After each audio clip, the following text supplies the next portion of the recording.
días. ¡Ánimo! Bueno, pues vamos a informar el día de hoy con el quién es quién en las mentiras de la semana. Entonces va a estar, o está aquí con nosotros y nos da mucho gusto Ana Elizabeth García Vilchis. Y después tenemos todo el tiempo para contestar preguntas. Nada más quedó un compañero pendiente, uno, y lo demás, pónganse de acuerdo. Con su permiso, señor presidente, buenos días a todas y a todos. Este es el quién es quién en las mentiras de la semana del día 5 de octubre de 2022. Vamos a iniciar con la primera. Falso que el presidente de la República amenace a adversarios con usar a las Fuerzas Armadas en su contra. El pasado 26 de septiembre, la revista Etcétera publicó un video en su cuenta de TikTok con la leyenda AMLO amenaza a sus adversarios, donde muestra un extracto de esta conferencia mañanera donde el presidente Andrés Manuel López Obrador declara: y este ejército, lo he dicho muchas veces, surgió para combatir a un golpe de Estado, para combatir a conservadores fifís. Pero, ¿qué fue lo que realmente dijo el presidente?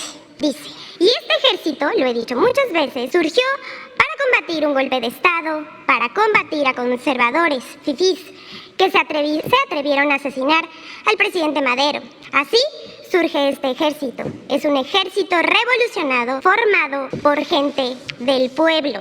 El audio, por supuesto que está incompleto y con ello la revista Etcétera busca sugerir que AMLO intimida a sus adversarios. La revista y su director participan en todas las campañas de ataque contra el gobierno, aunque al parecer no les importa la ética y manipulan videos y textos. El video solo muestra un fragmento y descontextualiza la idea a la que se refiere el presidente cuando respondió al periodista Arturo Contreras de Pie de Página cuando cuestionó sobre la cancelación de órdenes de aprehensión por el caso Ayotzinapa, la apertura de información por parte del Ejército y la actuación de la Fiscalía General de la República. En realidad, el presidente llamó a defender a las instituciones, en particular al Ejército, por ser encargada de defender la soberanía nacional. El Ejecutivo Federal habló del origen popular del Ejército mexicano, surgido para oponerse al golpe de Estado de Victoriano Huerta, quien asesinó al presidente Francisco I. Madero, y restaurar la democracia. Pero la revista fundada por Raúl Trejo le gusta difundir falsedades. Así se las gastan. Y bueno, vamos a dedicar también parte del tiempo de esta sección a mostrarles un video que demuestra que no es cierto que el gobierno actual espía a periodistas y activistas. Antes queremos aportar algunos datos de contexto. El primero es que en 2021 se conoció que el programa Pegasus de la empresa israelí Enso Group se usó para espiar a 15,000 personas en México durante el gobierno de Enrique Peña Nieto. Entre las personas espiadas estaba el actual presidente de México, Andrés Manuel López Obrador, su familia, dirigentes de Morena, además de periodistas y activistas. La revista Contralínea documentó que el programa Pegasus, dedicado al espionaje, fue contratado desde el gobierno del panista Felipe Calderón cuando, dice la revista Contralínea, se compraron las licencias de dicha plataforma. Los contratos se firmaron entre septiembre de 2010 y finales de 2012 e implicaron un gasto superior a los 8,000 millones de pesos. Hasta aquí la revista Contralínea. Sin embargo, el gobierno actual ya no espía a la oposición política, ni a periodistas ni a activistas.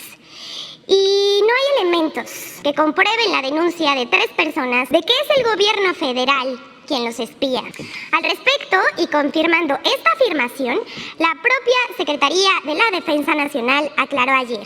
En relación con la contratación del servicio Pegasus, esta se realizó del 27 de junio de 2011 al 24 de agosto de 2013 y fue empleado única y exclusivamente para mantener la seguridad y capacidad operativa del Ejército y Fuerza Aérea mexicanos. Mediante acciones de inteligencia, información que se ha hecho pública y se encuentra disponible como respuesta a 37 solicitudes de información realizadas a través del Instituto Nacional de Transparencia y Acceso a la Información y Datos Personales y Protección de Datos Personales. Así, como a la Comisión Nacional de los Derechos Humanos. Y ya haciendo memoria, Animal Político, uno de los medios de comunicación que encabeza estas acusaciones y que dio a conocer la estafa maestra del sexenio pasado, es el mismo que curiosamente ahora le da trato de presa política a Rosario Robles, la funcionaria involucrada en este caso. Dice Animal Político que solo tiene un compromiso con sus lectores. Pero aquí recordamos algunos contratos que tuvo con el gobierno de Enrique Peña Nieto por varios milloncitos de pesos, firmados por su actual director Daniel Moreno.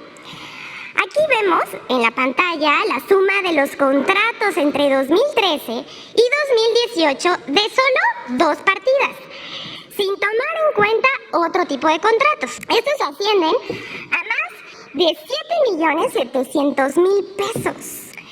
Pero no es lo único que se puede contar de este medio, que además de tener un vínculo muy cercano a la organización de Claudio X González, Mexicanos a favor de la corrupción y la impunidad, según su propio plan de negocios, Animal Político también vende notas pagadas, sin que sea claro para sus lectores, con los cuales dice un gran compromiso, cuáles son pagadas y cuáles son informativas. Según su propio documento, su Media Kit de 2022, por nota patrocinada, también lo vemos en la página, en la pantalla, el medio cobra 68.500 pesos por nota patrocinada. Por nota contenido original cobra unos 110.000 pesos. Por infografía, 200.000 pesos, pero si va con video, puede costar 250.000 a 350.000 pesos. Así, un reportaje patrocinado puede sumar más de $500,000 de pesos. Hay que recordar que en 2020 se dio a conocer que entre las organizaciones financiadas desde el extranjero para impedir que se construya el Tren Maya, también aparece Animal Político, quien recibió un financiamiento de alrededor de 14 millones de pesos, unos $703,751, de la Fundación Kellogg's y Ford.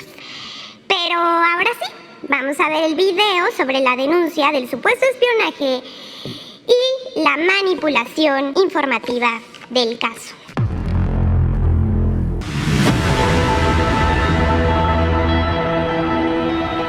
Diversos medios de comunicación publicaron el 2 de octubre de 2022 un reportaje donde dieron a conocer, a partir de las filtraciones realizadas por el colectivo hacktivista Guacamaya, que la Secretaría de la Defensa Nacional, Sedena, adquirió en 2019 el servicio de monitoreo remoto de información fincada a la empresa comercializadora Ansúa, S.A.de.C.V., cuyo servicio tuvo una vigencia del 1 al 30 de junio de 2019.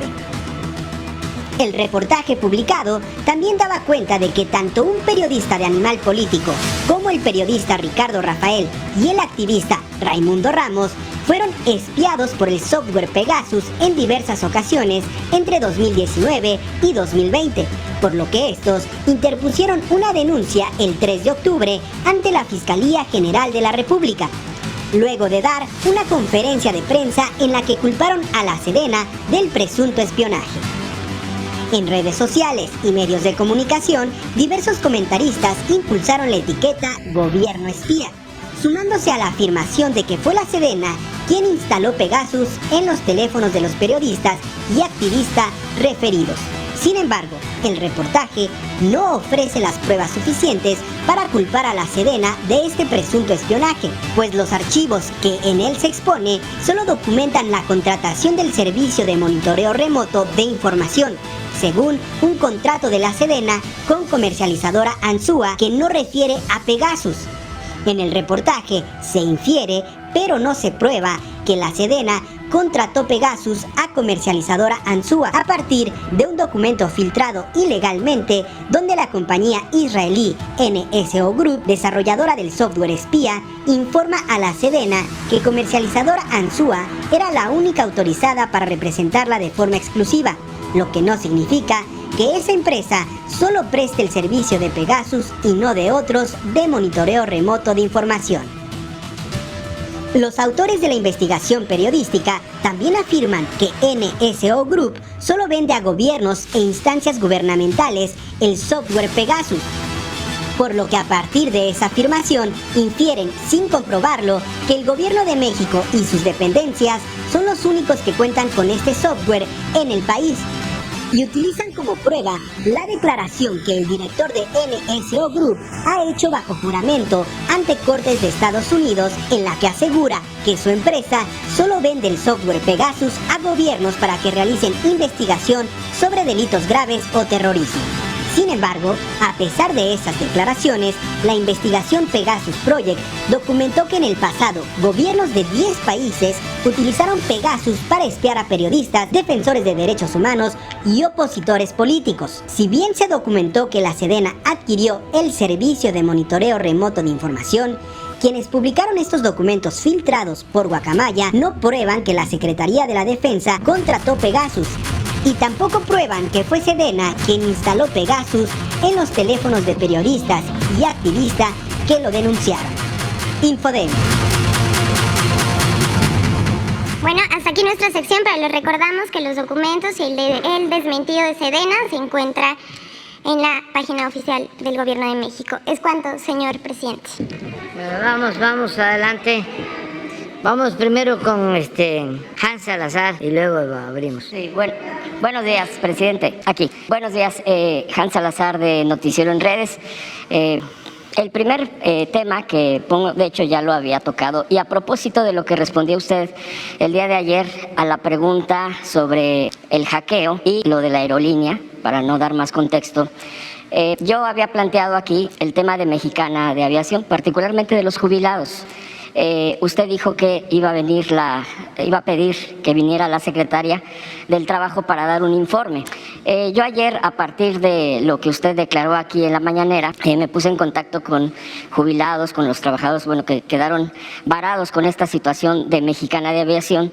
Incluso les preguntaba sobre datos concretos respecto al registro del nombre, todo esto que tiene que ver con lo jurídico e incluso de los bienes que han quedado de los activos, de lo que quedó de Mexicana. Hay algunos litigios, etcétera, pero concretamente incluso le traigo un documento donde viene esta información de parte de ellos.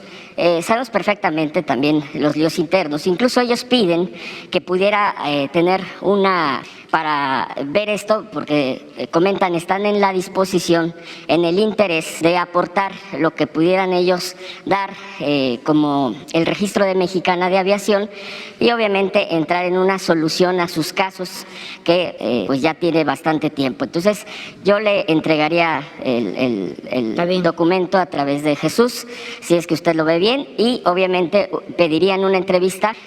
Dicen que más allá con la secretaria del Trabajo, incluso pudiera ser con algún otro funcionario que pudiera estar viendo no solamente el tema de los jubilados, por ejemplo, sus derechos, sino del registro. Entonces le preguntaría, presidente, ¿qué opina usted? Pues que está bien que se platica con ellos, no solo sobre el nombre de Mexicana de Aviación, sino para saber cómo van en su demanda por el despido injustificado, por el cierre de la empresa. Todo esto que lamentablemente ocurrió. No hay que olvidar que se tenían dos empresas públicas de aviación, Mexicana y Aeroméxico, y las dos tuvieron un desenlace, dejaron de ser empresas públicas, se convirtieron en empresas privadas por motivos electorales. Esto debe de quedar claro para los jóvenes. ¿Qué pasó con Mexicana? Que era una empresa emblemática de aviación, es la primera empresa de aviación en el país, reconocida a nivel mundial. Era una empresa pública. Sin embargo,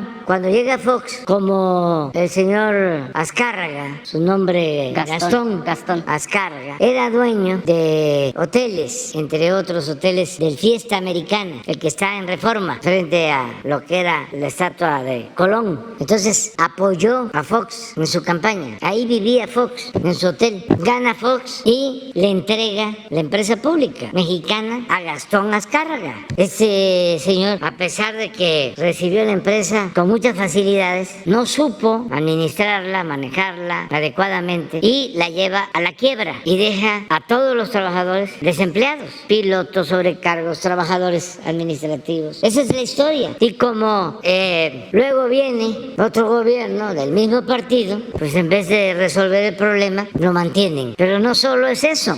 El nuevo gobierno es impuesto por un fraude en el 2006 y en aquel entonces los representantes del sector empresarial, Claudio X González Papá, que era presidente del Consejo Coordinador Empresarial, más el presidente de Coparmex de aquel entonces, de la Canacintra y de todas estas organizaciones empresariales, se meten a financiar la guerra sucia en contra de nosotros y participan en el fraude al grado que violan la ley y empiezan a comprar tiempos en televisión. Desde luego, todo esto pues en complicidad de los medios de información, y echan a andar una campaña para infundir miedo. Decían que si había un cambio iba a haber fuga de capitales, se cerraban las cortinas de los negocios, yo era un peligro para México, se caían las bicicletas, se caían las bardas, eso. Entonces imponen a Calderón con esa guerra sucia y desde luego con el fraude, porque eso no les alcanzó. De todas maneras, la gente votó por nosotros. Lo que hicieron fue falsificar las actas y rellenar las urnas para que les alcanzara, y supuestamente la diferencia fue el 0.5 y no quisieron abrir los paquetes, voto por voto, casilla por casilla, voto por voto, casilla por casilla. No quisieron estos pseudodemócratas. Entonces, en pago, hay varios México para los que le ayudaron. El que era de Coparmex o de un organismo de estos es utilizado también como fachada, porque no tenía él el dinero suficiente, sino como una especie de prestanombre, y son los que se adueñan de Aeroméxico, y así el país se queda sin una empresa pública de aviación, o sea, mexicana y Aeroméxico. Ahora Aeroméxico, la mitad es un fondo de inversiones y la otra mitad son empresarios. Muy lamentable. Entonces, ¿por qué doy a conocer estos antecedentes? Porque, bueno, primero para refrescar la historia, sobre todo por los jóvenes, porque estamos hablando aquí de hace, qué sé yo, 20 años, 22 años. Entonces, los jóvenes pues no tienen esta información y no van a escuchar un reportaje ni van a ver algo en la televisión sobre estos asuntos. Esto está vedado, está enlatado, es parte de la censura sutil que existe para que olvidemos todas las atrocidades que cometieron durante el periodo neoliberal o neoporfirista. Entonces, sí, hablamos con ellos, con los despedidos de Mexicana, pero pues así despidieron a electricistas, así despidieron pues a muchísimos trabajadores. Eso por lo que tiene que ver con el sector obrero. Pero imagínense cuántos damnificados de la política neoliberal hay porque privatizaron las tierras ejidales, el despojo a millones de campesinos. Modificaron el artículo 27 constitucional y pusieron las tierras ejidales al mercado. Ya ahora hay ejidatarios que son latifundistas, que tienen miles de hectáreas. Todo un retroceso. Entonces sí, lo vemos, y sería muy bueno el que se usara el nombre de Mexicana de Aviación en esta empresa, que posiblemente se constituya, para que tampoco les extrañe de cómo es que se va a tener una empresa pública de aviación. Pues se tenían dos, ¿y por qué va a ser una empresa de la Secretaría de Defensa? Pues para procurar que haya una custodia, porque les va a costar un poco más. Tocó madera. Si regresan, no es lo mismo quitársela y privatizarla como lo hicieron, si está en manos de Comunicaciones, que si está en manos de la Secretaría de la Defensa. Y además que las utilidades de esa empresa van a estar destinadas para las pensiones a los integrantes de las Fuerzas Armadas. Es proteger bienes de la nación, porque estamos haciendo obras con presupuesto público que no queremos que de nuevo se privaticen, como le llamaban, se desincorporen, por no ser, según los tecnócratas, empresas estratégicas. Todo el saqueo que llevaron a cabo. Entonces estamos procurando que todo quede como empresa pública, sean empresas del pueblo, de la nación, que no se privaticen, no convertir lo público en privado, nunca más. Son concepciones distintas. Entonces sí, hablamos con ellos. Sí, está muy complicado porque ahí se metieron abogados del mismo régimen neoliberal, habían líderes sindicales también del lado de los opresores, del lado del régimen autoritario. Entonces, en vez de ayudar, perjudicaron a los trabajadores o sacaron provecho los líderes y dejaron a los trabajadores en el abandono, porque así desgraciadamente eran las cosas. Entonces nosotros, si está muy enredado, no, porque no podemos nosotros utilizar dinero, el presupuesto que es dinero del pueblo, para rescate de una empresa que nos cueste muchísimo dinero. No hemos rescatado ninguna empresa, porque esa era también la práctica. Vamos a rescatar al pueblo, vamos a rescatar a la gente. ¿Qué vamos a estar rescatando? ¿Empresas? Sí, es importante rescatar empresas para mantener los empleos, ¿sí? Siempre y cuando no haya otras necesidades, otras prioridades, y que podamos salir adelante. Sí, presidente. De hecho, en este punto concreto, nada más complementaría este tema para cerrarlo.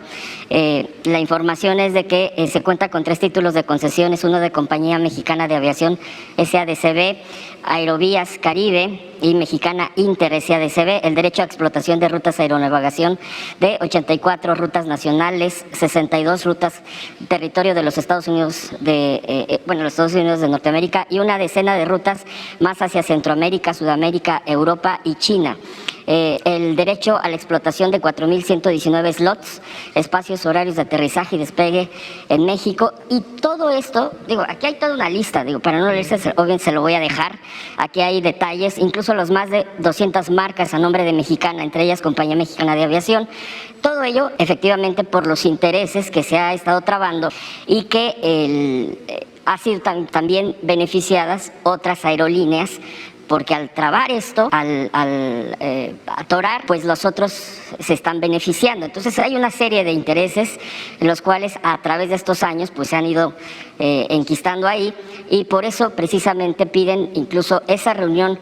Se lo voy a decir tal cual, incluso hay quejas que en la propia Secretaría del Trabajo no están ayudando para tratar de sacar a flote este tema, porque también hay intereses diversos y no señalan absolutamente a alguien en particular, solamente de la propia dependencia en donde se han atorado estos temas, presidente. Yo preguntarle si esta representación, ¿quién la atendería? El secretario de Gobernación, a él le pediría eso. Ok. Y nosotros, en este caso, ayudamos dando las autorizaciones, nada más que si se trata de invertir, pues nosotros tenemos que buscar invertir en donde haya beneficios para la nación. Cuidar que haya beneficio para los trabajadores, pero también beneficio para la nación. Claro.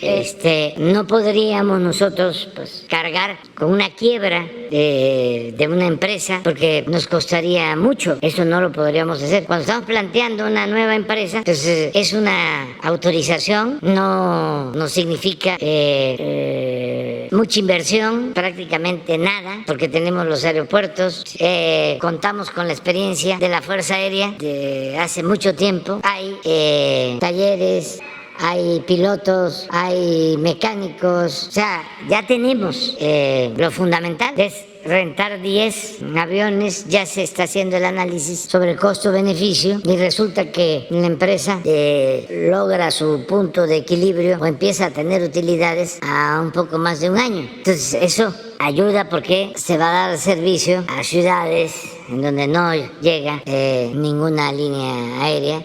El turismo va a crecer muchísimo. La economía de México está llamada a crecer. Tengo informes de que ahora, con el conflicto de Europa, la falta de gas, lamentablemente en el invierno, muchos europeos van a optar por adelantar sus vacaciones, y uno de los destinos turísticos más importantes, más atractivos, es México, las partes turísticas de México. Estamos nosotros previendo que va a crecer este año el turismo como nunca. Entonces se van a requerir líneas aéreas, más viajes, más vuelos. O sea, es muy prometedor el futuro económico del país, afortunadamente, en varios sectores, y uno de ellos es el terciario, es el sector turismo, todo lo que tiene que ver con restaurantes, con servicios de transporte, todo eso va a crecer mucho en este fin de año y principios del próximo. Entonces, por eso sí es rentable una nueva empresa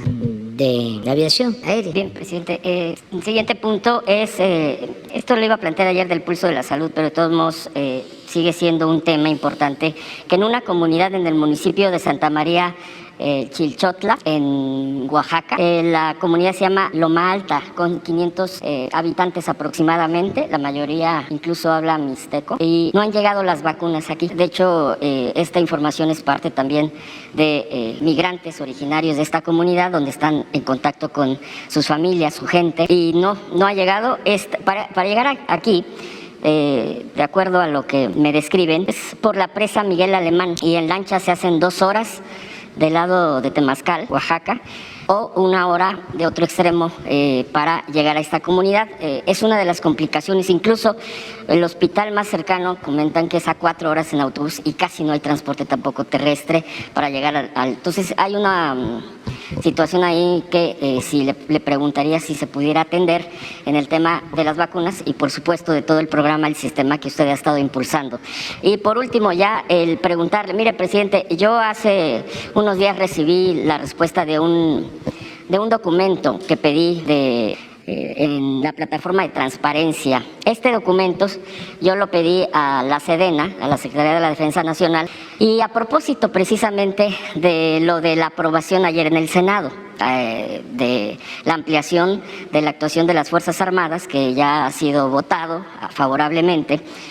Y en este contexto, pues hemos preguntado también información, porque en la época de Felipe Calderón, el mando civil, como usted dice, que le pidió a la Sedena, hiciera un documento operativo para actuar en temas de seguridad, saltándose la Constitución, muy por el contrario de lo que hemos visto el día de ayer y todas estas semanas, meses.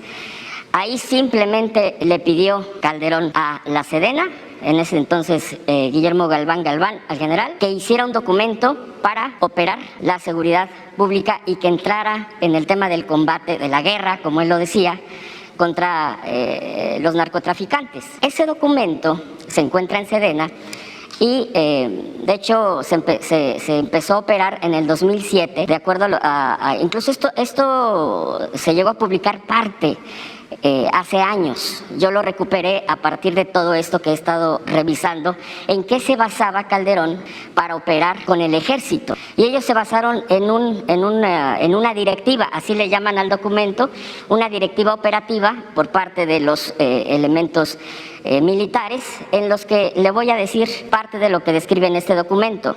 Ir contra el enemigo, con esas palabras. Desarrollar esquemas de combate. O sea, se habla en términos completamente de guerra. Apoyarse en tropas amigas.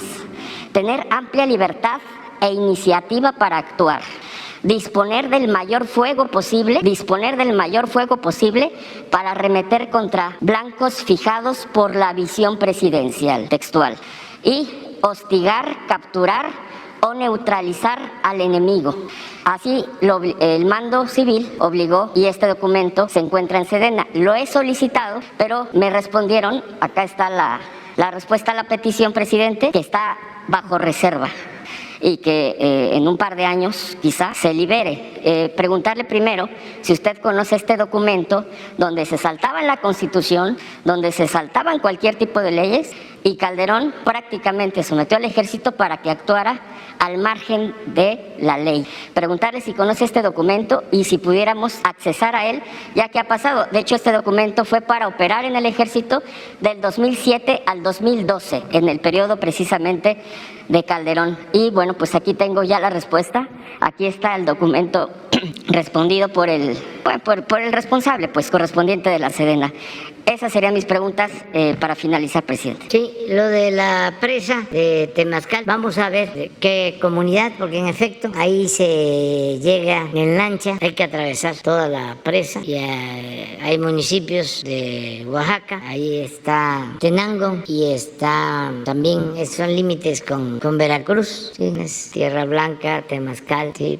Tuxtepec, pero hay que ver, sí hemos estado en todas las comunidades, ¿eh? Nos ha ayudado precisamente la Secretaría de la Defensa, pero vamos a ver, por favor, sobre lo de la comunidad y para la vacunación. Gracias. Otro, a ver si ya se cumple el periodo y se entrega el documento, pero eso es era lo que predominaba. Y la verdad, los secretarios de la defensa, tanto de Calderón como del licenciado Peña, el presidente Peña, estaban pidiendo que se reformara la Constitución. Aquí vimos una entrevista del general Galván hablando de que estaban conscientes de que actuaban sin fundamento constitucional. Y el general Cienfuegos también planteó, yo recuerdo, como 2 o 3 veces que había que llevar a cabo la reforma constitucional, porque actuaron en los 2 sexenios violando la Constitución, los 2 sexenios. Por eso es increíble que ahora había oposición a que se reformara la Constitución para que legalmente se cuente con el apoyo de la Secretaría de Defensa y la Secretaría de Marina en tareas de seguridad pública. Aprovecho para agradecerle mucho a los legisladores, a los senadores, porque ayer ya se aprobó la reforma constitucional y se amplía el plazo para que el Ejército y la Secretaría de Marina puedan estar hasta el 2028 apoyando la consolidación de la Guardia Nacional y que puedan estar ayudando en labores de seguridad pública. Y les tenemos confianza a los integrantes de las Fuerzas Armadas porque prevalece ahora una concepción distinta acerca de el respeto absoluto a los derechos humanos. Yo diría que no siempre fue culpa de ellos la violación de los derechos humanos. Más bien reitero de que las Fuerzas Armadas recibían órdenes de autoridades civiles. Ahora, bueno, como lo muestra ese documento, ahora no solo ya está en la Constitución o va a estar en la Constitución porque pasa esta iniciativa regresa a la Cámara de Diputados, pero ya estoy seguro que no va a haber problema porque donde había más resistencia y menos votos era en el Senado, porque no es una reforma a una ley, es una reforma constitucional y requiere de las 2/3 partes de la votación. Por eso los votos fueron, creo que 84 contra 40 y 87 contra 40 o sea que fueron 3 votos los que decidieron, 87 contra 40, porque se requiere para una reforma constitucional, esto es importante, no es la mitad más 1, no es mayoría simple. Y agradecer a los legisladores por su apoyo, porque esto tiene que ver con la seguridad pública, es proteger a los ciudadanos, aun cuando nosotros estamos sosteniendo la estrategia en atender las causas de la violencia. A partir de que la paz es fruto de la justicia, lo que estamos haciendo es atender al pueblo, atender a los jóvenes, garantizar el derecho a la educación, garantizar el derecho al trabajo, aumentar los salarios, que se moralice la vida pública, que se purifique la vida pública, que se fortalezcan valores culturales, morales, espirituales, que eso es lo más importante, que no se desintegren las familias, que no se le dé la espalda a los jóvenes, que nunca más se les vuelva a llamar ninis de manera despectiva, que ni estudian ni trabajan y que se les margine. Ahí está nuestra estrategia, eso es lo fundamental, pero también nos sirve esto, porque ya nos encontramos bandas que tienen armamentos, que entran de contrabando, que compran en Estados Unidos, porque allá no hay control en la comercialización, en la venta de las armas. Cualquiera puede comprar en un supermercado una arma de alto calibre. Entonces, sí necesitamos pues, el apoyo de las Fuerzas Armadas, sí se requiere que, sin violar derechos humanos, pues sumemos a todas las corporaciones con la Marina, con la Secretaría de la Defensa, más la Guardia Nacional, son alrededor de 500,000 elementos para proteger al pueblo. Cuando llegamos, nada más podíamos legalmente contar con los 40,000 elementos de la Policía Federal, que estaba echada a perder, podrida, era lo único. Ahora no, ahora aun cuando se están atendiendo las causas, también se cuenta con estas corporaciones juntas que están trabajando de manera coordinada, con perseverancia, con profesionalismo. Imagínense, ya vamos a tener cerca de 300 cuarteles de la Guardia Nacional terminados y vamos a terminar el gobierno con 500. Van a ser 150,000 elementos de la Guardia Nacional, más Fuerzas Armadas, lo que tiene que ver con la Secretaría de Marina, con la Secretaría de la Defensa. Entonces vamos a seguir avanzando, garantizando la paz, la tranquilidad, y hacia adelante va a ayudar mucho. Entonces agradecerle a los senadores, ¿sí?, porque también hicieron a un lado la politiquería. En otros casos, pues prefirieron seguir con su actitud conservadora, reaccionaria, que no tiene que ver con la seguridad, tiene que ver con la molestia que les causa la transformación, porque son muy retrógradas, muy reaccionarios, muy conservadores. Pero decía Juárez que el triunfo de la reacción es moralmente imposible. Entonces ahora sí nos vamos. Mujer, hombre, ya dos, vamos a ver. Mujer, hombre, de una vez. Tú, 3, 4. Ahí está, ahí vamos. Buenos días, presidente. Buenos días, Elizabeth Shaila Rosagel, corresponsal de Grupo Gili, El Imparcial de Sonora y La Crónica de Mexicali. Presidente, preguntarle sobre la licencia única universal que se plantea en el acuerdo con las empresas que exime, pues a estas empresas de todos los permisos que hace NACICA y que da COFEPRIS. Preguntarle si se examinó antes de tomar este acuerdo si podría haber algún impacto en los consumidores al quitar estos permisos, y también entiendo que el acuerdo se basa en la confianza que se da a las empresas de que los productos van a estar bien, van a estar en condiciones adecuadas, pero en caso de que ocurriera algo y no fuera así con algún caso, ¿quién va a asumir la responsabilidad de que se eximan estos permisos? Sería mi primera pregunta. Bueno, es muy importante tu pregunta. Nosotros tenemos que enfrentar el problema de la inflación y lo hemos logrado, no como quisiéramos, pero en todo lo que es el sector energético hemos avanzado. O sea, no han habido aumentos en los precios de las gasolinas, del diésel, de la luz. Todo eso nos ayuda a controlar la inflación. Pero en el caso de alimentos tenemos problemas. Han habido incrementos. No sé si tienes la gráfica de inflación. Creo que Laura, Carlos Torres, sí, de Estados Unidos, México. Hay un reporte de Carlos y ahí viene, que eso es interesante, ¿no? Verlo. Entonces, ¿qué pasa?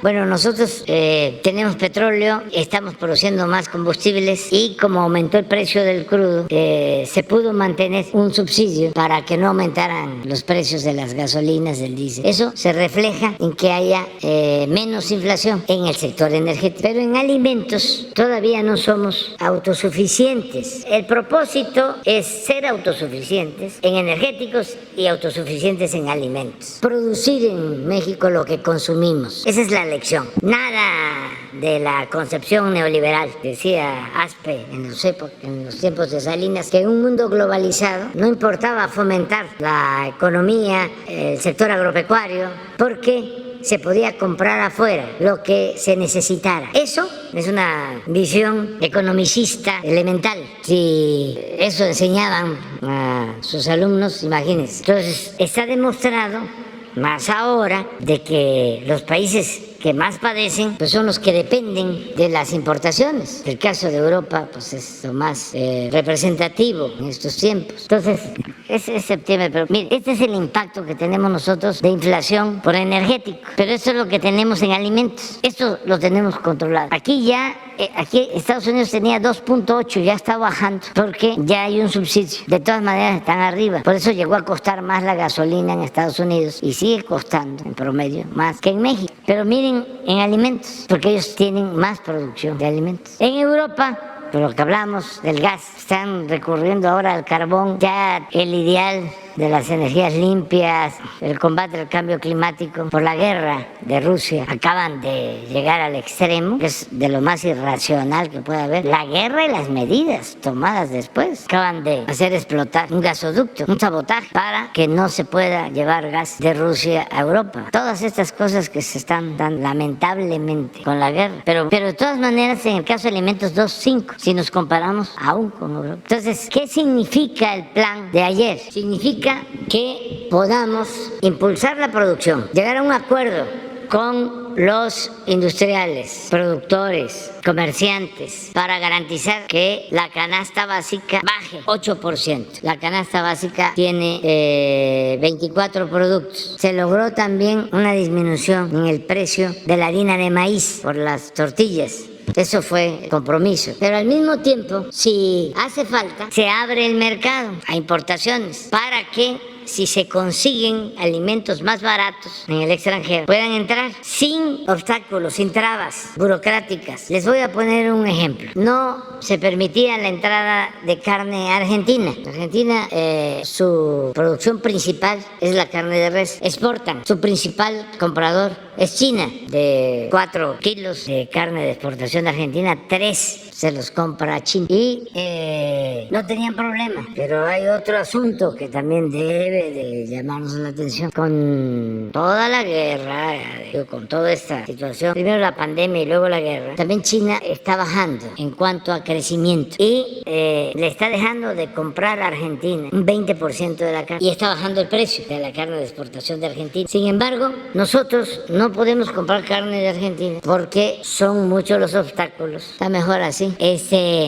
Son muchos los obstáculos y uno de ellos tiene que ver con la sanidad. Se dice, no queremos traer carne de Argentina o de Brasil o de Uruguay, donde se puede conseguir barata la carne, o el pollo de Brasil, porque tenemos que cuidar lo sanitario. Entonces entra una institución que se llama Senacica y dice, no entra la carne argentina. Pero resulta que al mismo tiempo llevamos 30 años que está entrando ganado de contrabando y nadie dice nada de Guatemala.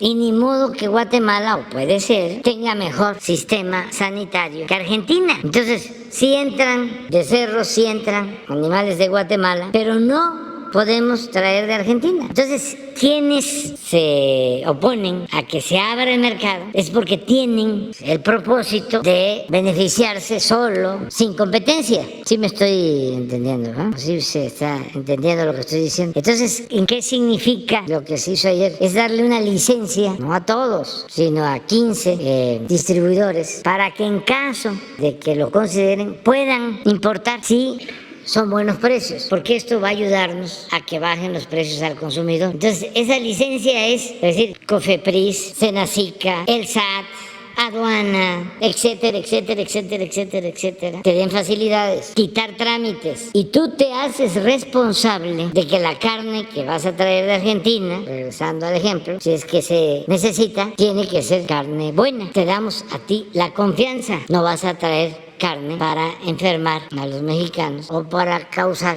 una epidemia. Entonces, esa fue la decisión que se tomó con el propósito de bajar los precios. Si podemos conseguir el pollo más barato para que no aumente el precio y se beneficien los consumidores mexicanos, lo vamos a hacer. Aquí el interés superior es el interés del pueblo, la economía popular. Nada de proteger a empresas, nada de estar protegiendo negocios particulares, afectando la economía de los mexicanos. Entonces, sí noté esto que tú estás planteando, y qué bueno que me lo preguntas para que me permita aclararlo, porque el propósito es bajar la inflación, que si tenemos inflación se pierde poder adquisitivo. ¿Cómo medimos? A ver, ¿por qué no pones el salario mínimo? ¿Qué es lo que nos importa? De cómo el salario mínimo no se nos deteriora, porque podemos aumentarlo, pero si hay carestía, pues no nos alcanza para la tortilla ni para el frijol. Esto es lo que hemos aumentado el salario mínimo, ya lo hemos visto. Hasta ahora, 63% de aumento en términos reales. Sin embargo, lo mejor, a ver si pones la que sigue, es esto es. O sea, cuando entramos te podían comprar con un salario mínimo 3 kilos 100 gramos de frijol. Ahora alcanza para 4 kilos 500 gramos. Alcanzaba para más antes de la inflación de estos meses. El huevo, 3 kilos 200 gramos, ahora 4. Y la tortilla alcanzaba para 6.5 y ahora para 8.9. Pero ha aumentado la tortilla. Entonces, aún con el 69% del aumento del salario, si no detenemos tenemos el aumento en el precio de los alimentos, pues se va a afectar la economía popular. Ahora el propósito es que no aumenten los precios de los alimentos. En eso estamos y le agradezco mucho a los empresarios, industriales, a los comerciantes. Hablábamos aquí de que firmaron Walmart, Chedraui y Soriana. Esos tres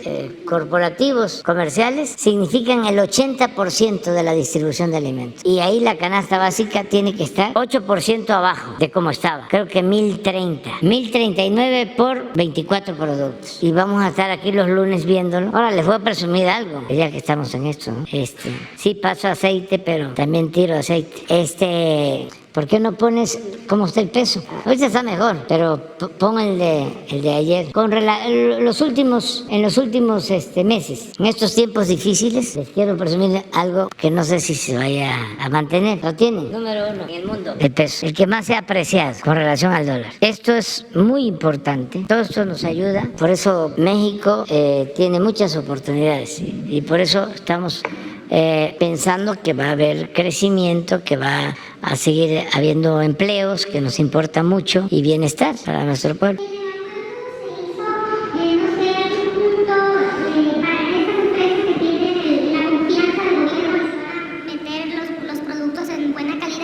Pues en caso de no cumplir con esto, de que ocurriera pues lo contrario en algún caso. Asumen su responsabilidad. ¿Cuál sería, presidente, alguna sanción? Ya está establecido en las leyes. Si hay una desgracia, tienen que asumir su responsabilidad. Eso ya está establecido. Y se les dijo, ¿no? Así, es confianza. Pero imagínense cuánto tiempo lleva exportando carne a Argentina. Y qué escándalos. Y lo que les estoy mencionando de estos últimos días, de la preocupación de los exportadores de carne de Argentina, porque se les está cayendo el precio y la cantidad que exportan. Porque China les está dejando de comprar el 20% y les está también reduciendo el precio de la carne de exportación. Entonces, como nosotros, sí, en el balance, nos conviene importar, aun cuando sea transitorio, porque necesitamos parar la inflación. Entonces, se hacen las dos cosas. Se sigue impulsando la ganadería. Firmaron 2 de los principales productores de carne y ellos sostienen que somos autosuficientes en carne de res, que no de cerdo ni de pollo. Entonces, pero de todas maneras, si se considera de que por el aumento en el precio de los granos, el maíz amarillo, necesitan aumentar precios, pero en Argentina o en cualquier otra parte se puede conseguir carne más barata, vamos, sin obstáculos. No podemos cerrar la economía, tenemos que actuar de manera heterodoxa. El problema del neoliberalismo es ese, pues, son como dogmas, son fórmulas y no se mueven, no son capaces pues, de buscar opciones alternativas. Esto que les estoy planteando de la carne, que es una cuestión de circunstancia en Argentina por China, pues eso no lo ven los servidores públicos. Esto se ve si está uno pendiente de cómo está el precio en el mercado, si está comiendo carne la gente o no, si le alcanza o no le alcanza. O sea, están arriba y es pura macroeconomía y no atienden la economía popular, la microeconomía, lo que tiene que ver con el ingreso de la gente y su capacidad de compra. Ahorita que comentaba esto del contrabando, no sé si nos pueda dar algunos datos adicionales. ¿Quién está metiendo estos ganados de contrabando de Guatemala? ¿Qué datos le han dado a usted sobre esto? Pues que se tiene control ahora más de la frontera, pero yo lo planteo un poco para decir a nuestros amigos, servidores públicos, compañeros de Senacica, ¿y por qué eso no lo atienden? ¿Por qué no lo denuncian? ¿Por qué el silencio sobre esos temas? Y estamos pues procurando que eso no suceda, que haya más vigilancia, pero son años de, se le llaman panzonas, son los camiones que traen los becerros, no avionas para la engorda de México y de aquí a Estados Unidos o para el consumo interno. Preguntarle sobre la tortilla, precisamente lo que estaba comentando. ¿En cuánto tiempo después de la firma de este acuerdo se va a ver el impacto en el precio de la tortilla? Por ejemplo, Hermosillo tiene la tortilla más cara, presidente, 30 pesos se está vendiendo, en contraste con la zona metropolitana de Puebla, por ejemplo, que vale 15 pesos el kilo. También, ¿por qué estas diferencias en el precio? O sea, el doble cuesta en Hermosillo. Y pues precisamente, ¿cuándo va a empezar a ver ya el consumidor en su bolsillo que baja el precio de la tortilla? Sería lo último. Aquí lo vamos a estar viendo, porque los lunes, acuérdense que está la sección de quién es quién en los precios y se autorizó ayer para que la Procuraduría del Consumidor esté llevando a cabo el seguimiento y que todos estemos informados, enterados. Hay dos cosas. En los 24 productos de la canasta está la tortilla, pero es la que se distribuye, no en los supermercados.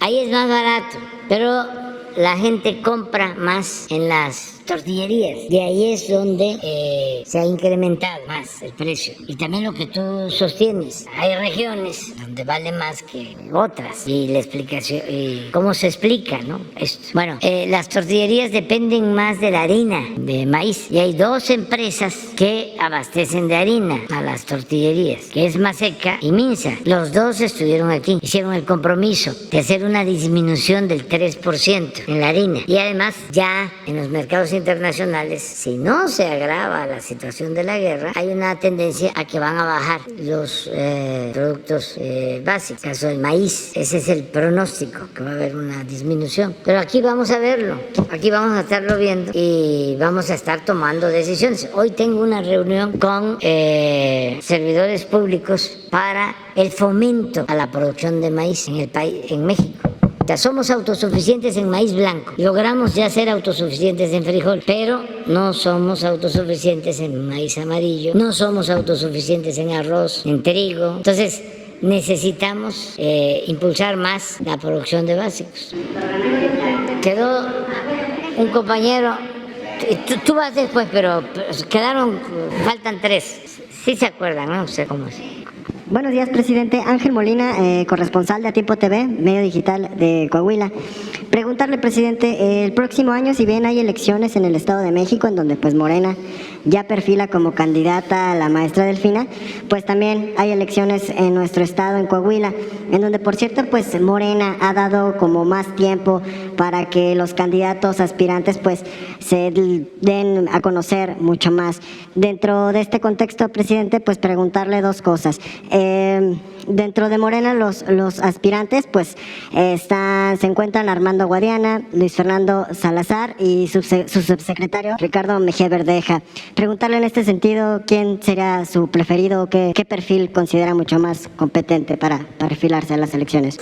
Pues el que diga la gente de Coahuila, yo soy de Coahuila porque me considero de ese estado como de otros estados, más Coahuila es un estado de gente buena, trabajadora, pero por si fuese poco, de Coahuila es el apóstol de la democracia, ahí nació, en Parras, Francisco I. Madero, también de Cuatro Ciénegas, don Venustiano Carranza, también un presidente de la convención de Aguascalientes, de Coahuila, a ver si que lo reconocieron los villistas y los zapatistas, Eulalio Gutiérrez, sí, ¿verdad? También de Coahuila, y Francisco I. Madero, único, se adelantó a nuestro tiempo. Bueno, defensor de las libertades, de la democracia, y Venustiano Carranza, que también fue bueno como presidente, pues fue el que impulsó la Constitución del 17, el artículo 27 de la Constitución, entre otras cosas. Tiene, como todos los gobernantes, cosas no buenas, pero sin duda un hombre de Estado y de Coahuila. Entonces yo espero que el pueblo de Coahuila pues elija bien. En Morena, según la información que tengo, puede ser que también en otros partidos, va a ser con encuestas, y los que tú mencionas van a una encuesta y la gente de Coahuila va a decidir. No soy yo, ya no es el tiempo de antes que el presidente era el que nombraba a los gobernadores, no, es la gente de Coahuila, porque eso es la democracia. Presidente, y también en este sentido, en el caso de Coahuila como a nivel nacional, pues los aspirantes a la gobernatura, así como lo hacen pues digámoslo así, las corcholatas, pues no han respetado al pie de la letra pues los tiempos electorales electorales. Esto en el sentido de que pues han desplegado espectaculares, publicidad en redes y todo tipo de, digamos, de actos previos a que se defina un candidato, con, digamos, también publicidad en redes, ¿no? ¿Considera usted que esto es aceptable?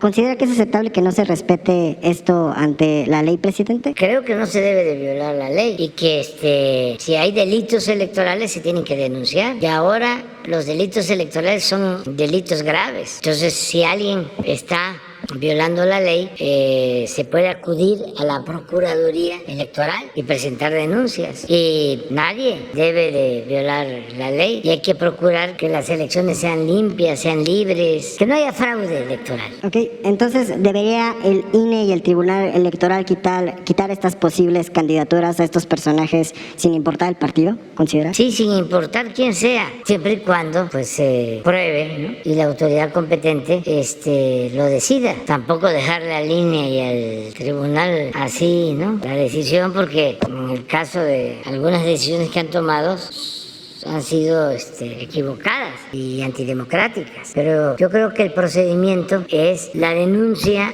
ante la Fiscalía y los interesados, o sea, los que presenten la denuncia, exigirle a la Fiscalía que resuelva pronto, que también no vayan a resolver ya una vez que pasó la elección, que resuelvan pronto y que turnen, yo creo que en este caso, al Consejo Electoral, al INE y luego al tribunal, y que se actúe con energía, con rigor, sin contemplaciones, sin influyentismos. La democracia está por encima de todo. No podríamos estar recordando a Madero si estamos actuando de manera antidemocrática. Madero luchó por la democracia, dio su vida por la democracia, por eso es el apóstol de la democracia. Entonces, en Coahuila y en cualquier otro estado, la democracia por delante, y hay que cumplir con eso. Nada más que haya pruebas, porque también en la temporada electoral pues se acusan unos a otros, ¿no? Porque quieren que no participe el que les pueda ganar.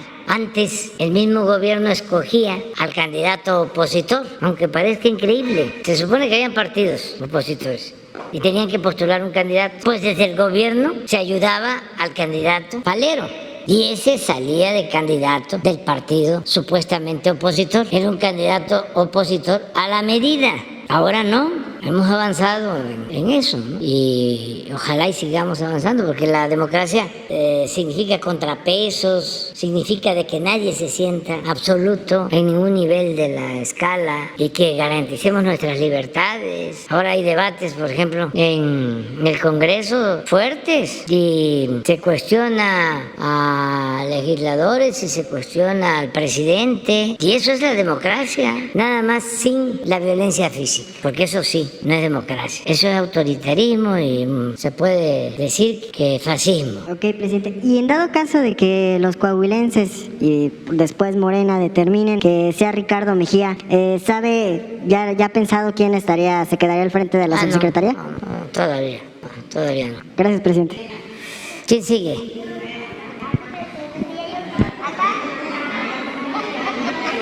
Yo creo que esa ya la...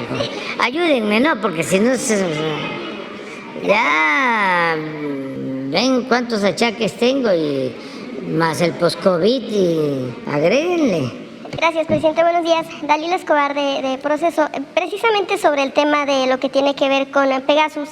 Ya como se informaba aquí también, la Sedena informó que, de acuerdo con esta información oficial, se hizo una compra o el uso de este sistema del 27 de junio de 2011 al 24 de agosto de 2013. Sin embargo, de acuerdo con información que ha sido, pues sí, filtrada a raíz de este hackeo de Guacamaya, pues también se tuvo conocimiento de que sí hubo un contrato durante ya en un documento del 18 de enero de 2020, un contrato en el que hablaba del uso de este tipo de métodos, de este tipo de Pegasus, que se usó entre el 1 y el 30 de junio de 2019. De hecho, hay un contrato en el que se habla de pago de factura por estos servicios. Sin embargo, lo que se ha mencionado es que oficialmente hackeo o incluso mediante estas plataformas de transparencia, este contrato no se dio a conocer, este contrato se ocultó de alguna manera y también, bueno, pues hablaría en todo caso de la falta de rendición de cuentas en este caso del Ejército. Preguntarle si sobre este contrato en específico se va a preguntar a la Sedena, porque si bien es cierto que lo que se da a conocer es parte de lo oficial y de lo que ha estado abierto, hay este contrato oculto que se dio a conocer a raíz de este hackeo y no mediante pues la rendición de cuentas de la Sedena. Preguntarle sobre, en este sentido, si se va a solicitar información en torno a esto. También, toda la información, no hay nada que ocultar. Estos el hackeo, que sería interesante saber, pero sin testerearlos, solo porque hay mucha gente que ayuda y todo termina sabiéndose. Entonces sería importante saber quiénes fueron los que hackearon, pero no para juzgarlos, nada, sino nada más para saber si son los mismos, porque nosotros padecimos, antes de la campaña había un sistema de espionaje en contra nuestra que se llamaba PGLIC y eran los mismos. Claudio, metían hasta Krause estaba metido. Estos que se quejan de que se les espía, Moreno, sí, que yo ayer no sabía, pero eso lo tengo hasta en el libro, en el último libro, porque recibía dinero del gobierno de Peña, pero me dicen animal político, pues no relaciono, ¿no? Pero también aplica para lo que dije con Rafael. Si me dicen Daniel Moreno y Rafael, yo lo que digo, primero, por convicciones, por principios, no espiamos a nadie.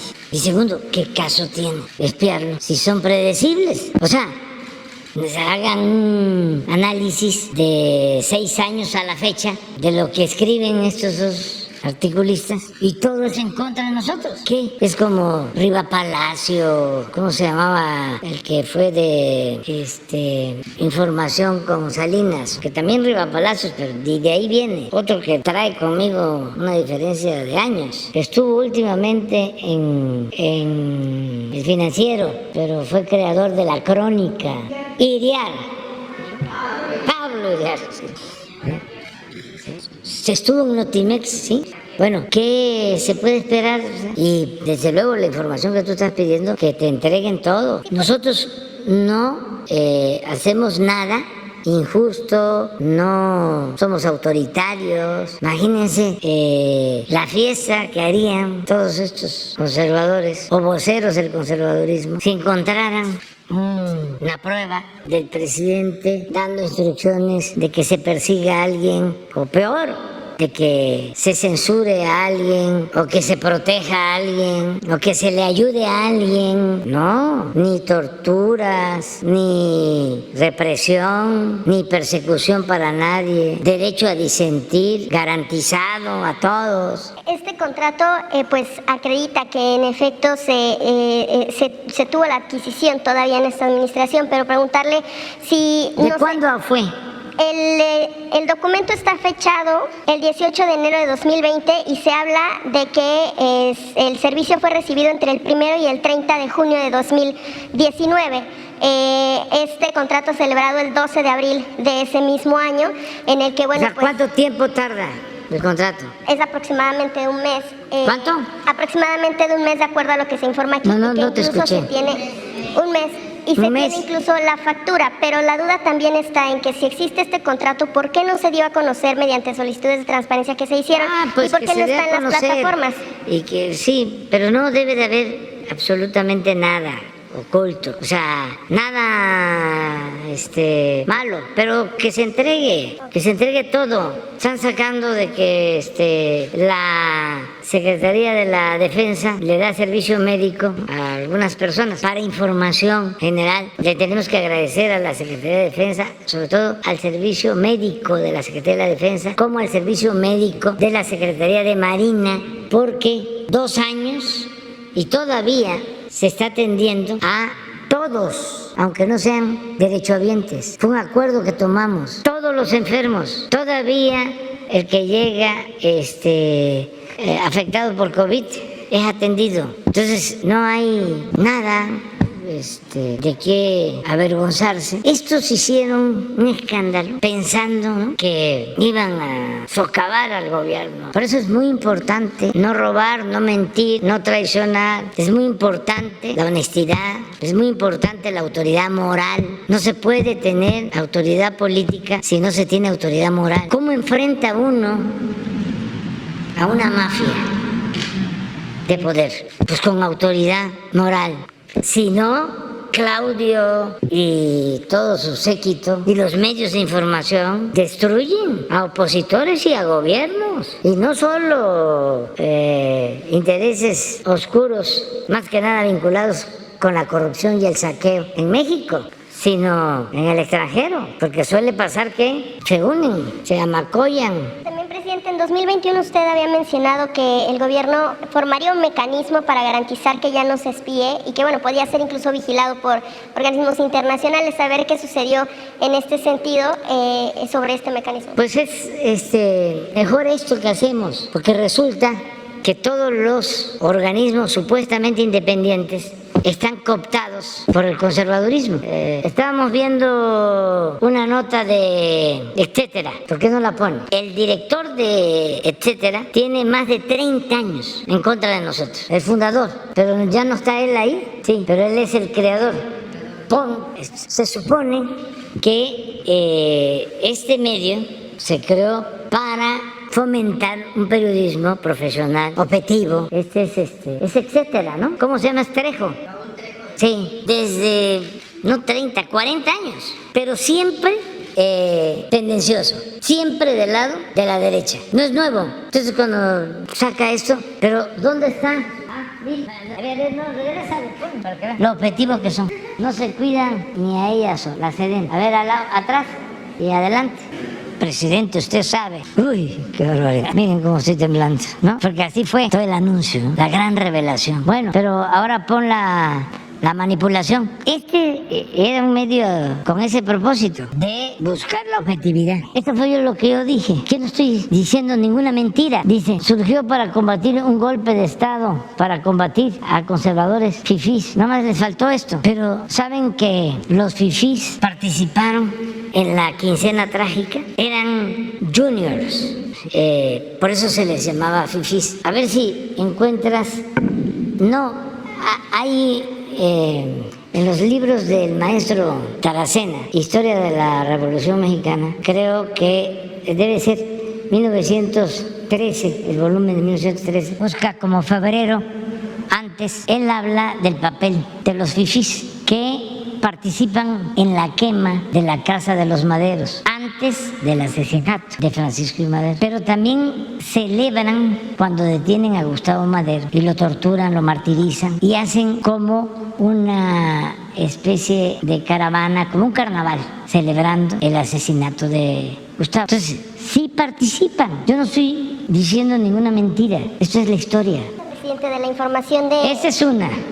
Luego está el 19, ¿cómo se llama? Página, artículo 19, completamente ladeado. Se supone que es para defender a los periodistas, totalmente en contra de nosotros, sin ninguna objetividad, cooptado por el conservadurismo. Luego, los organismos internacionales, todo respeto, del Parlamento Europeo, proponiendo como candidato a Nobel de la Paz al presidente de Ucrania, independientemente pues si participamos a favor de uno o de otro. ¿Cómo uno de los actores en el conflicto, en la guerra, va a recibir el Nobel de la Paz? ¿Qué, no hay otros que luchan por la paz? ¿Por qué no el Papa Francisco?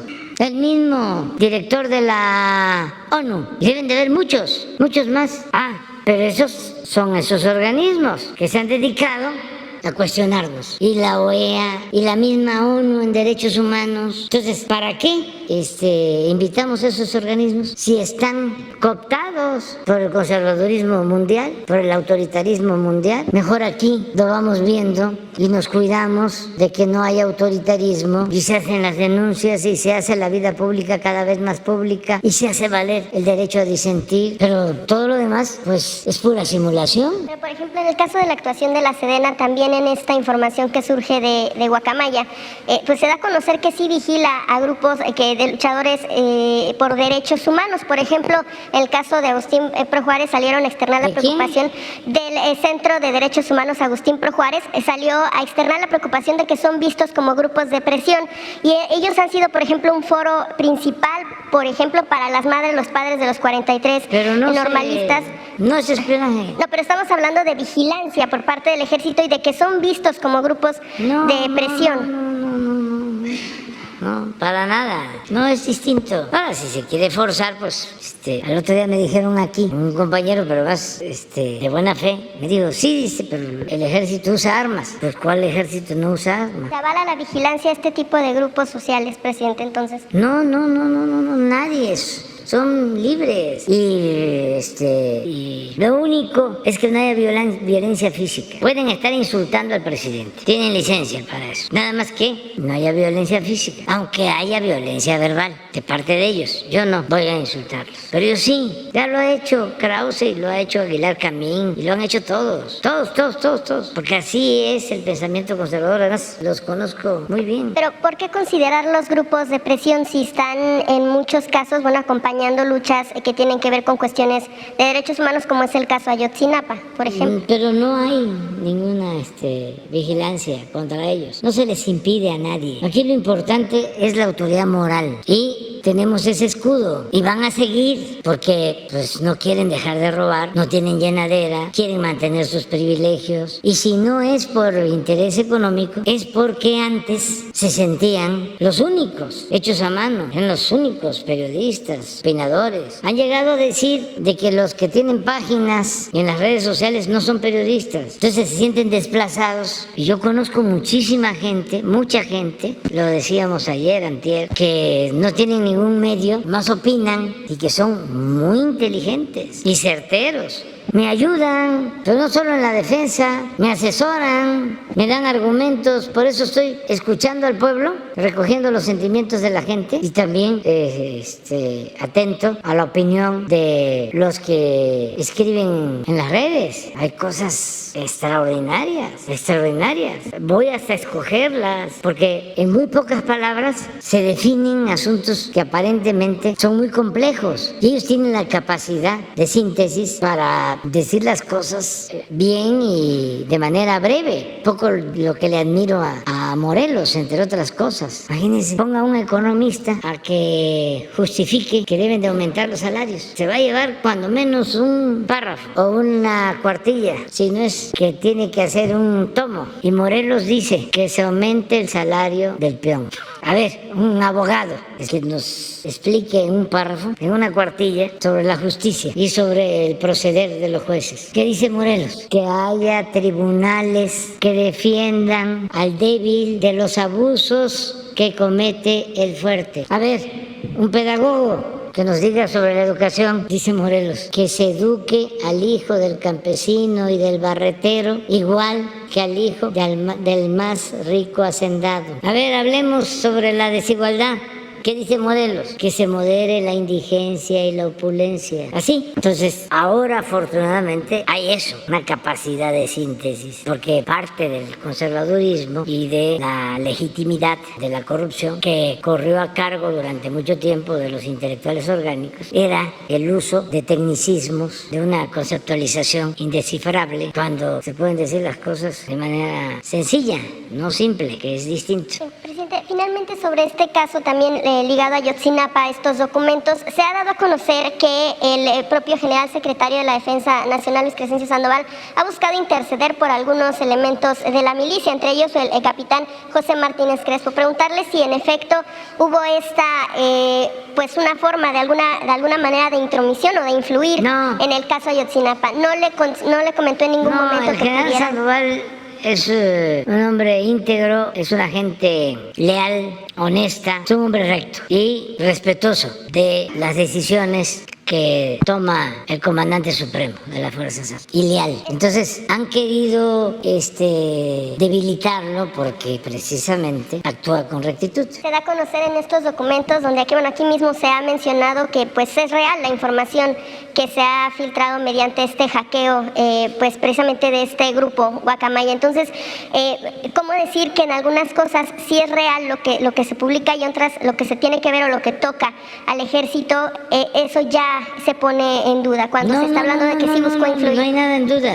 El ejército como la marina tienen como práctica desde hace mucho tiempo informar de todo. Cualquier responsable de una tarea, el que está en la comandancia, el que está en una región o el que tiene una misión, los médicos informan, siempre hay información. Yo recibo, ya se los he dicho, 3, 4, 5, 6 oficios diarios de marina o de defensa, todo es por escrito. Entonces, por eso, cuando dicen hackean, ¿qué van a encontrar? Pues lo que me informan, lo que yo aquí digo. Pues precisamente se habla de buscar interceder por algunos de los elementos, y por eso es que, bueno, usted ha mencionado que al hablarse con la verdad, lo que se ha dicho pero es que incluso aceptando, como dicen los abogados, sin conceder, ¿por qué no ven los hechos? digo, al final no se logró porque sí está. O sea, ¿cuáles son los hechos? Que no están detenidos los militares que presuntamente participaron en la desaparición de los jóvenes de Ayotzinapa. Sí, pero la intención... Si fuese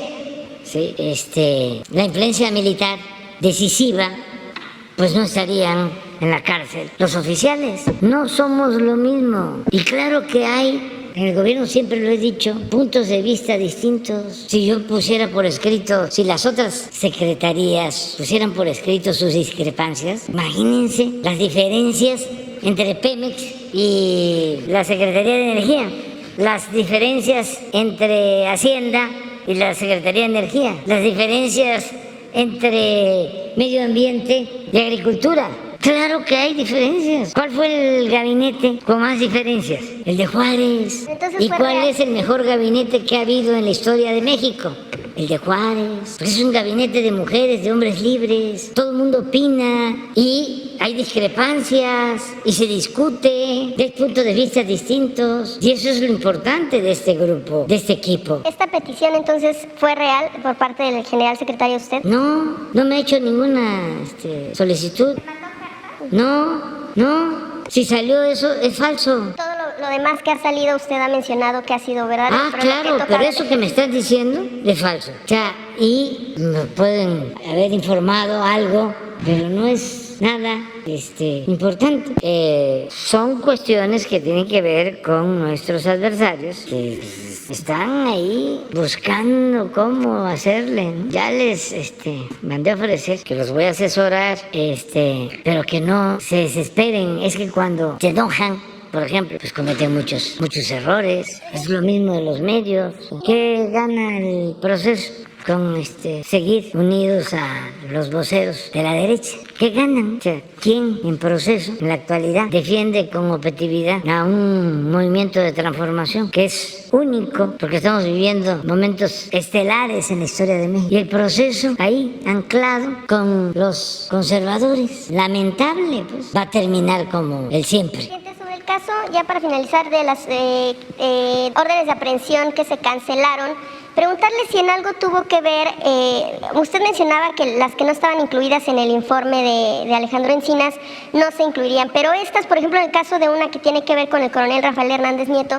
¿Cómo? Sí, con el coronel Rafael Hernández Nieto, que fue una de las que se cancelaron, de las 21 órdenes de aprehensión que se cancelaron. Solo preguntarle si esta decisión tuvo que ver con que estas órdenes están relacionadas con investigaciones que incluso se están haciendo por parte de autoridades judiciales en Estados Unidos por el tema del trasiego de drogas y lo que está relacionado con Guerreros Unidos. Y si no, entonces, ¿de dónde adjudica usted que salieron el resto de las órdenes de aprehensión que menciona no están en el informe? Si no tiene que ver con este tipo de investigaciones. Es que la información que se ha venido haciendo de tiempo atrás incluye a muchos personajes, a muchas personas, muchos el servicio público, o sea, federales, pero de acuerdo al informe, los que se consideran responsables, porque hay los elementos de prueba, pues fueron los que aparecieron en el documento. No, bueno, esa es otra cosa, o sea, ya ese es un asunto de procedimiento legal. Pero, pues cualquier delito de ese tipo se sigue de oficio. Y pues fue la fiscalía la que actuó apegada al informe. Y eso fue todo. Y nosotros estamos actuando con rectitud. Y es lo mismo.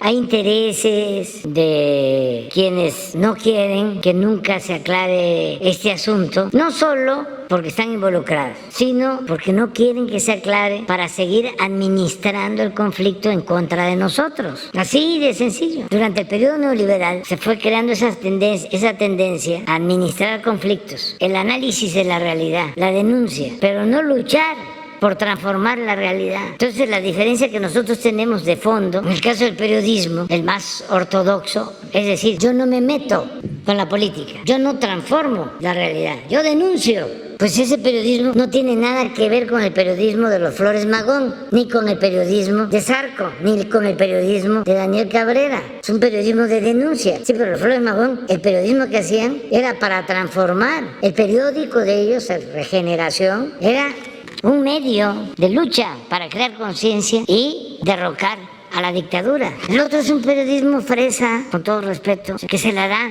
de independiente, de que no toma partido, que no tiene que ver con la política. Todo ese cuento, cuando en realidad es un periodismo que ayuda a mantener el statu quo, a que las cosas no cambien, que sigan igual. Porque ellos no pueden meterse. Yo solo padecí. Durante mucho tiempo no podían darnos espacio porque entonces pues iban a decir que estaban con nosotros. Pero también como requerían legitimarse y engañar de que eran independientes y plurales, de repente nos abrían los espacios. Una vez cada 6 meses. Una vez cada año. Yo recuerdo Proceso, portadas, 1, 2 portadas, por favor. Hay una que es muy buena, que es donde me descalabraron y aparezco en la portada. Pero tengo otra donde me ponen derrotado después del 2006. Así, la foto. Otra, también por el 2006. Yo creo que esa fue del 12, la otra del 2006. El Estado soy yo, o la estrategia soy yo. Y así, y eso que estamos hablando de los mejores. Ya imagínense los otros. No.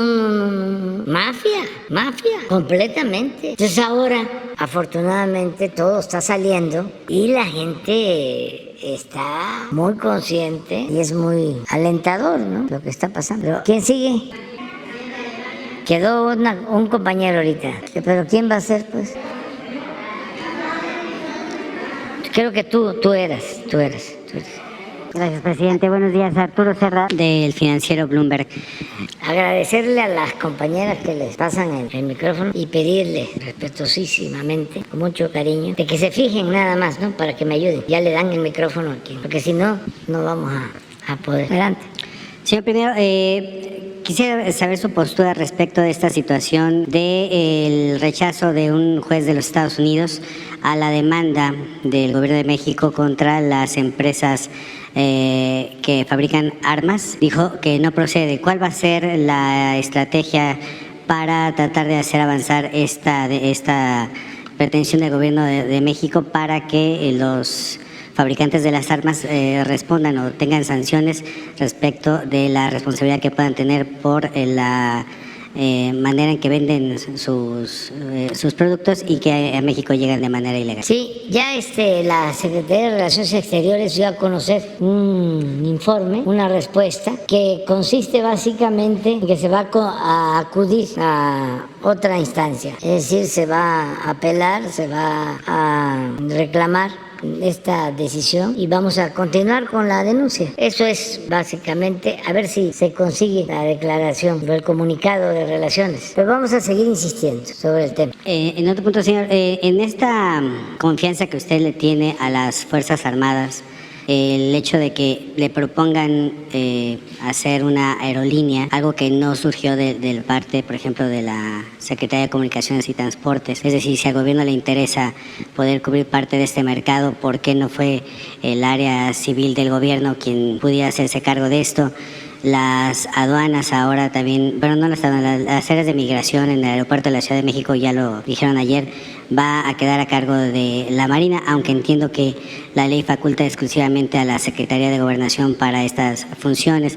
Y ante este crecimiento que vemos de la presencia de los militares en las áreas tradicionalmente atendidas por el gobierno civil. Con este crecimiento, yo me pregunto, y es una cuestión muy personal, vería usted, y perdón, también con esta confianza que usted tiene, que refleja o pide que para que no haya privatización, para que se acabe con la corrupción, para mantener ciertas cuestiones que usted está buscando dejar asentadas en su gobierno, ¿estaría usted porque o vería bien la postulación de un militar para las elecciones de 2024, quizá por su partido? No, mire, yo soy juarista y Juárez siempre separó el poder militar del poder civil, así como separó el poder eclesiástico del poder civil. En este último caso, porque a Dios lo que es de Dios y al César lo que es del César. Y Juárez era civilista y su civilismo pues no solo era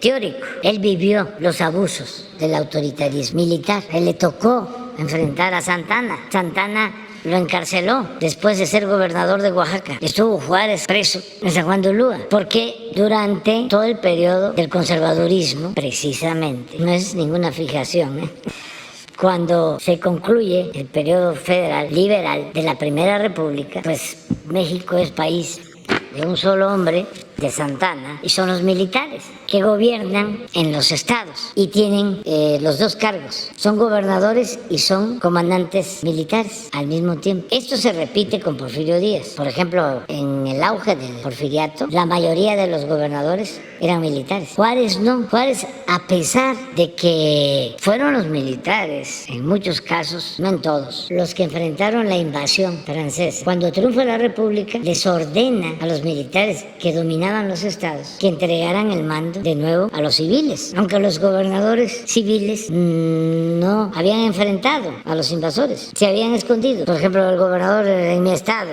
cuando viene la invasión inicial, porque en mi estado se derrotó desde antes de la batalla de Puebla a los invasores. En mi estado no hubo imperio. Tabasco siempre ha sido liberal. Entonces, pero cuando llegan y desembarcan los primeros enviados de Napoleón III, el gobernador civil se retira y los que entran son militares, también formados en las circunstancias. Ahí surge en ese entonces un coronel, Gregorio Méndez Magaña, es nuestro héroe del movimiento liberal en contra del conservadurismo y de la intervención extranjera. Y se triunfa, regresa a Juárez y le ordena al que había enfrentado, que había triunfado en la famosa batalla del Jaguartal, a los franceses, le ordena que le entregue el mando al gobernador que estaba, al civil. Bueno, el caso de Porfirio Díaz es parecido. Él enfrenta la invasión, Porfirio Díaz resiste como coronel, actúa con rectitud, por eso hay una calle que se llama Coronel Porfirio Díaz. Ya cuando es general, ya otra cosa. Entonces, yo no creo que debe de haber autoridad militar, pero eso es totalmente distinto a lo que estamos haciendo.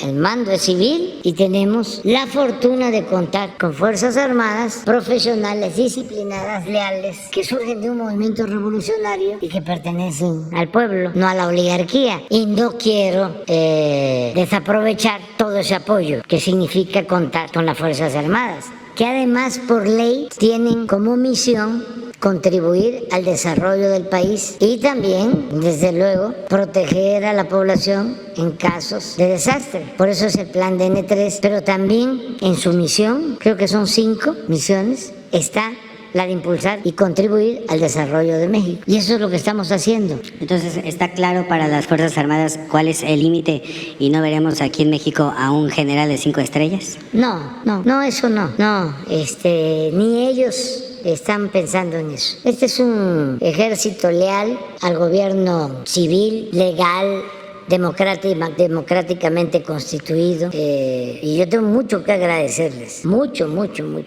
a los marinos y al ejército, soldados, oficiales, mandos de las dos instituciones. Me han ayudado mucho ahora en todo. ¿Qué hubiese pasado? Un asunto relativamente menor si no resolvemos el problema del sargazo en Quintana Roo, en el Caribe. ¿Por qué lo resolvimos? Por Marina. Bueno, la pandemia. A ver, ¿qué dependencia tiene capacidad, profesionalismo, experiencia en logística. ¿Cómo distribuimos vacunas a todo el país? Como lo hicimos, 250 millones de dosis. ¿Cómo? Entonces, es una dicha enorme, es un gran apoyo el contar con estas instituciones. No.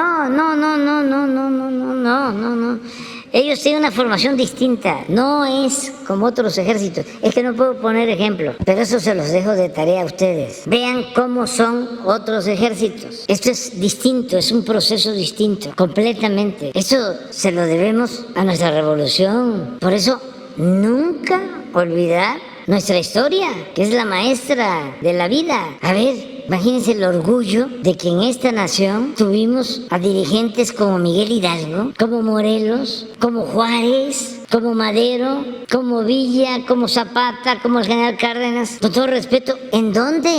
O sea, por eso la grandeza de México, y además su fortaleza cultural de este país, es para sentirnos orgullosos, como se sienten nuestros paisanos migrantes. Un gran orgullo por México, por nuestras culturas. No deja de haber, pues, el pensamiento conservador, y no de ahora, de siempre, de estar nada más exaltando lo de otros países. Pero nosotros no somos un pueblo decadente, no somos un pueblo decadente que, por la fortaleza cultural de nuestro pueblo, por nuestras culturas que siempre nos han salvado, estamos haciendo a un lado a un régimen decadente y lo está haciendo un pueblo con mucha conciencia histórica, un pueblo ejemplar. Eso no lo reconocen, no lo quieren aceptar los que no saben dónde viven. Quien no sabe de dónde viene, difícilmente va a saber hacia dónde va. Eso es un gran pueblo, son nuestras culturas. Por eso es de pena ajena el racismo. Es para decirle a un racista, no te expongas, para decirle ternurita, no te exhibas así, no muestres el cobre. Y decirles, ¿no? Es de sabios cambiar de opinión. Es importante saber rectificar, no caer en la autocomplacencia. Ya nos vamos porque si no nos quedamos sin desayuno. Vayan a sacarlos de, que no desayuné hoy. Vayan a sacarlos de, ¿cómo se llama?